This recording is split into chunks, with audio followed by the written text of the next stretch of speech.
flooding all over Sam, started to wake Sam up. Sam's heart started to beat so much stronger and so fast. Sparky knew that his sole priority was to get Sam to safety. So Sparky flew and flew. Now remember, it took 5 days to get to this island. That seems closer than what it really is. Maritza had to sail around the backside in order to get to the safe beach. What Maritza didn't know is that there was a back way into this island that only dragons know. Sparky flew Sam to the backside of the island, went through a cave that is made just for dragons to go through. Took Sam down into the lair where the dragons all gather. No one was there. But we know that Sam now needs to rest. And Sparky knows that he needs to be on guard. Meanwhile, back at the invisible island where the ship is wrecked and Miss Z is there and Brooke, who has the magic potions, Maritza, they're all out on the beach.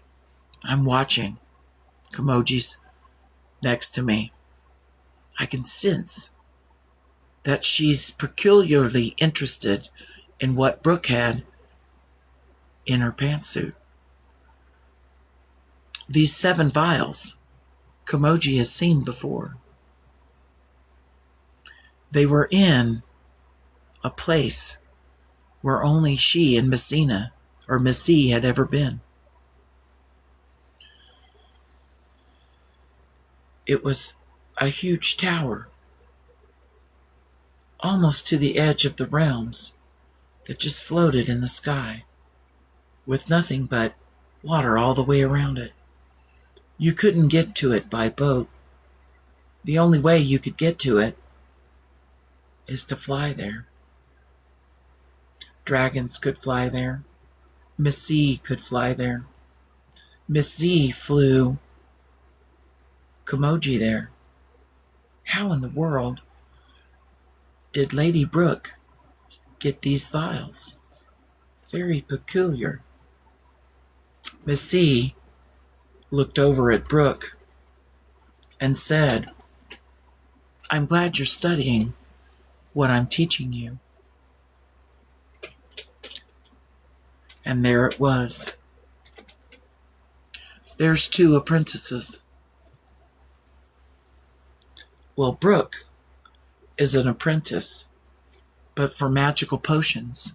She collects mushrooms and grass and weeds and all kinds of interesting things. She keeps it hidden on her person because no one in the giant realm ever knew that she was studying under Miss Z for magic potions. Kimoji was very interested in this. Kimoji had magic potions, but none that she ever made herself. She was always given to them, or had found them laying about as a magical artifact. Come to find out, Brooke, Lady Brooke, was the one who would send it out with a pigeon, and she would have the pigeon drop it wherever in all of the realms. Might have been a seagull. Seagull sounds better. Seagull in all the realms. So a seagull would come. She would wrap the bottle on the seagull, and the seagull would fly all around. And then when the seagull landed, it popped, the band holding it, and it would just leave for whoever could find it. And that's why in my satchel I had one, because me and Kamoji had discovered one in our travels in the cave where we discovered Ace. So remember, this is a satchel, and that satchel is filled with magical artifacts.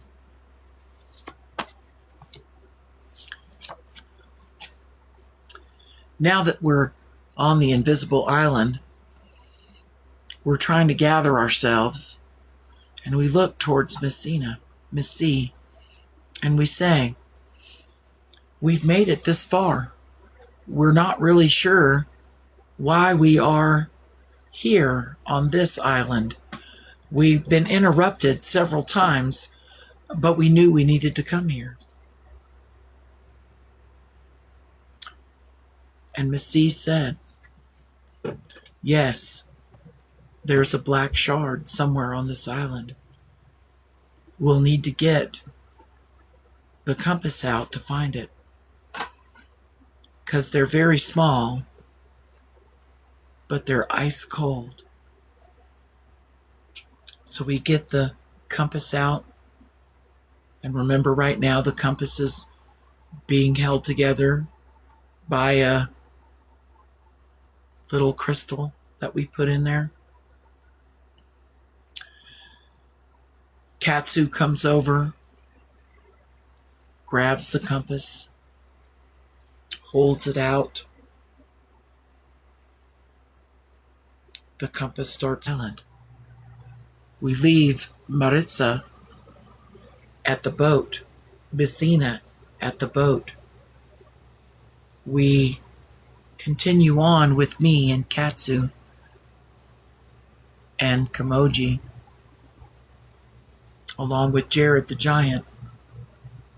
We're now trekking through the forest to get to the highest point, because that's where it seems this compass is heading us. And as we follow through,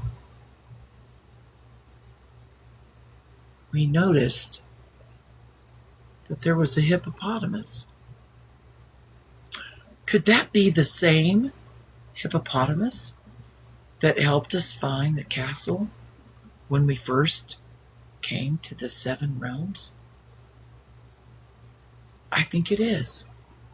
We walk up to the hippopotamus. I say, hi, friend.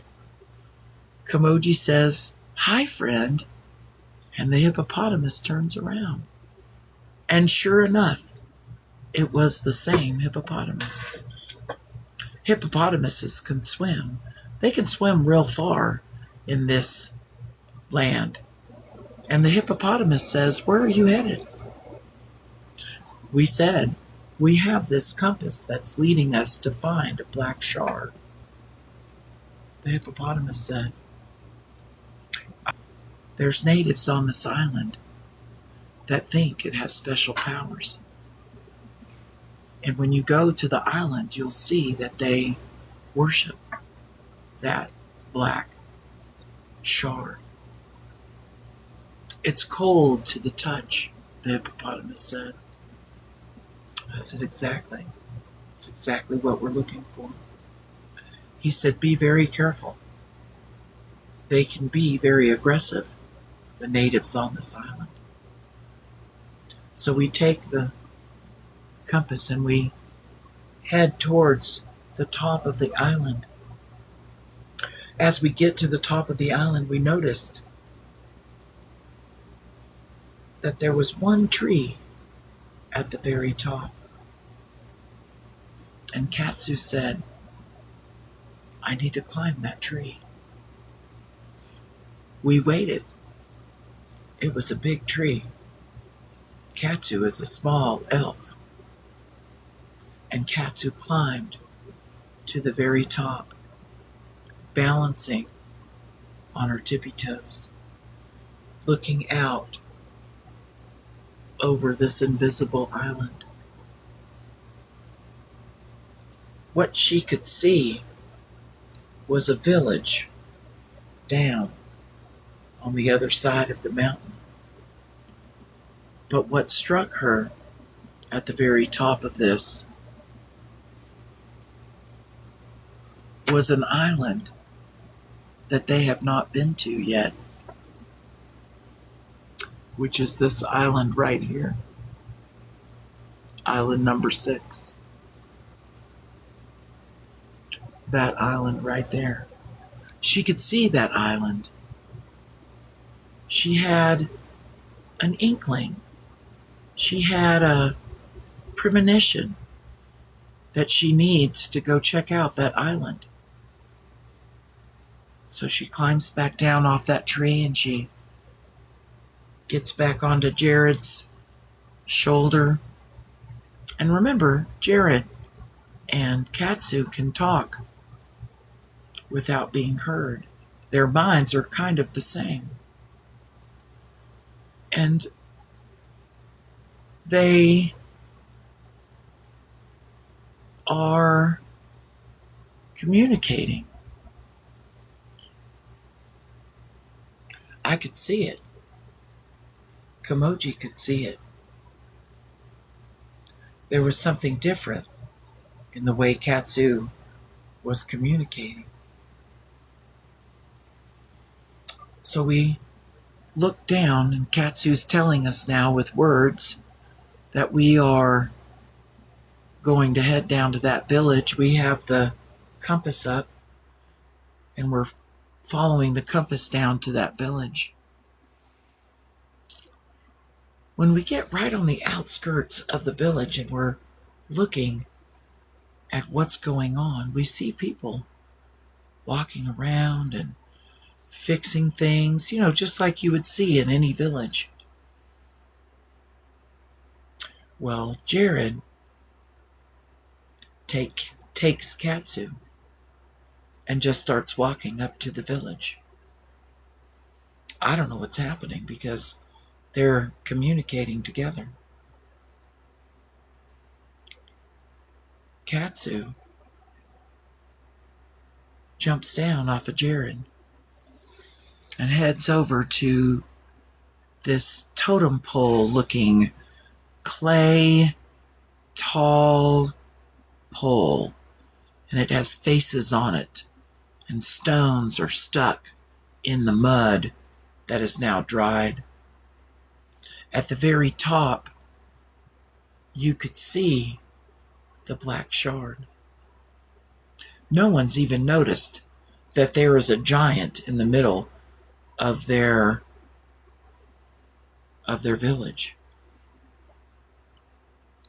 I could hear some scrambling.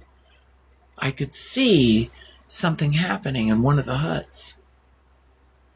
And out walked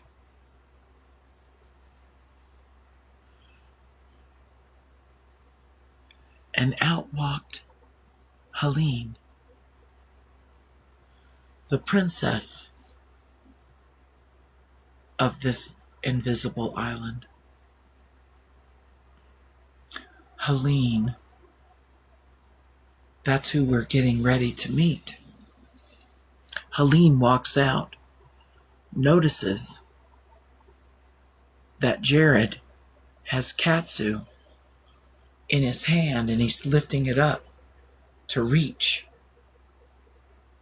the black shard that is now stuck in the totem pole. She lifts up her scepter and says, "Stop! Stop right now!" Jared didn't stop. Katsu didn't stop. Katsu reached up and grabbed that black shard, held it ice cold in her hand.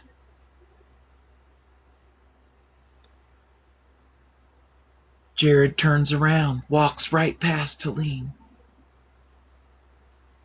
walks out, comes straight over to me, and says, "Open your satchel." I open my satchel. And Jared drops the black shard into the satchel. And Oscar gobbles it up. You know, that chicken is going to save the 7 realms. That chicken and Thane, the dragon. Helene, very upset, follows over, comes to us, and says, "Why did you do that? Why did you take that? That did not belong to you. That was sent to us. That black shard was sent to us. We've had it for many, many, many years. That black shard. It has brought good fortune to our village." Kamoji said, "I'm sorry that we had to take that shard, and we're going to replace it." And Kamoji opens my satchel, digs around, and digs around.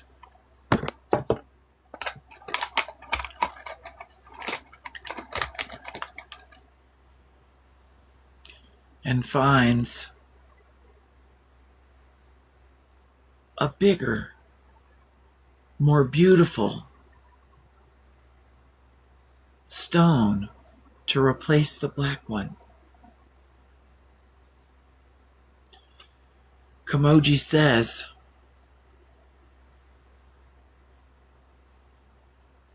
"I've given it power to bring to Katsu." Katsu and Jared walk back over to the pole, and they stick it right back in to where they got that black shard out. And as they're watching,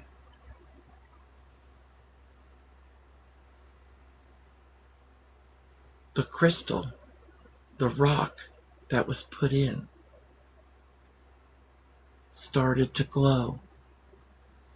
And as it started to glow, it started to make almost like a ceiling over that village. Almost like a dome that would stop anything harmful from getting in to this village. Helene was very grateful. And what Helene noticed was that there was a chicken in my satchel. She wanted to know more about that chicken.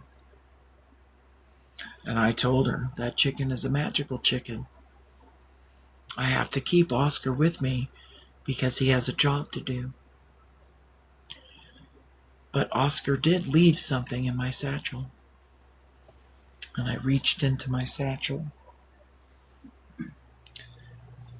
and I pulled out one of the most beautiful eggs you've ever seen.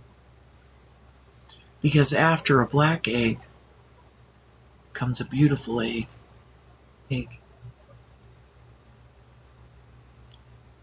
And I'm holding it. And I could see in Helene's eyes that she wanted this egg. And I gave it to her. And I said, "You will know what to do when the time is right for this egg." She took the egg and she started to cry. And she said, "No one has ever come into our village and given us anything. When people come in here, they take, just as though we thought you were taking our shard. And now you've replaced it. Thank you so very much for this egg." And Helene takes the egg and she goes back into her hut and she places it in a beautiful basket that's filled with hay, and she is going to watch it. She doesn't know whatever could it be. What could be in that egg? So now Oscar has eaten that shard, and I pick him up out of the satchel and I look at him, and now the black ring that was around the bottom of him has now grown just a little bit more. And now he's got even more black on him. We all notice that. Kamoji is hopeful that we'll be able to get all the shards before Oscar fills up full of blackness. I put Oscar back into the satchel. And now it's time to get back to the beach. And as we're leaving and we're waving at the villagers and having the most marvelous time, we get back to the beach. When we get back to the beach, Messina, Brooke, and Maritza, with her crew, have repaired the ship. Messina said it's going to be very hard to get the ship off the beach without a dragon's help. So Messina, or Missy,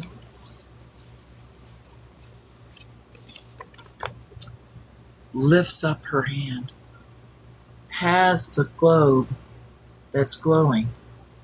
She whispers to Buzz that Buzz is needed on the invisible island and to look for the tail end of the ship, because that should be the only thing you see. And she sends it. And she sends that orb to Buzz. The orb gets to Buzz in the tavern, and Buzz hears what the orb says, that Buzz is needed. Buzz doesn't feel very well. Buzz has that black shard right here in their shoulder. So Buzz goes out the tavern, starts walking, flaps a couple of times, and turns into a dragon. Shoots up into the air to get to Messina, limping with that one arm, not being able to stretch out. There's a problem. Is Buzz going to be able to make it to the invisible island? Buzz keeps losing altitude and trying to flap those dragon wings to get up higher, to get to where Messina is. Even if Buzz gets there, is Buzz going to be strong enough to move a ship? I don't know. Buzz is flapping and flapping, and the next thing you know, Buzz tumbles, fumbles, and falls into the water. Shrieking, Buzz is sinking into the ocean. The last breath you heard Buzz say,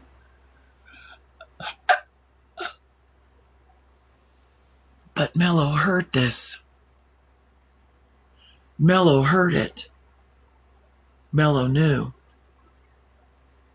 Mello swam as fast as she could from the underwater realm to get to Buzz, to save Buzz's life. Mello reaches Buzz, grabs Buzz, gets Buzz up Buzz now turns back into a person.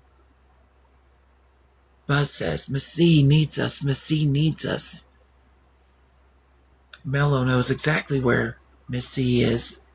Miss C is on the invisible island. Swimming, Mello carries Buzz to the invisible island. And as she gets to the shore, because she can't walk, remember she's a mermaid, Miss C sees it, puts her hand out with all of her magic in it, lifts Buzz up out of the water, and carries Buzz over to her. She remembers that black shard is in Buzz's shoulder for safety, but it's doing damage to Buzz right now. Miss C puts her hand over Buzz's shoulder. The shard starts to shake and comes right out of Buzz's shoulder. And Miss Z hands the shard to me. I open up my satchel and I put it in, and Oscar eats it right up. Buzz is laying on the beach where Sam was. Now, Lady Brooke grabs one of the potions. She now has 5 left after this one. She opens up that potion, and not only does she pour it down Buzz's throat, yells at Mello and says, "Get back to the underwater realm now! Get back to the underwater realm now!" Mello, scared, goes under the water and swims back to the underwater realm. And when she gets there, something isn't right. Okay! Woo!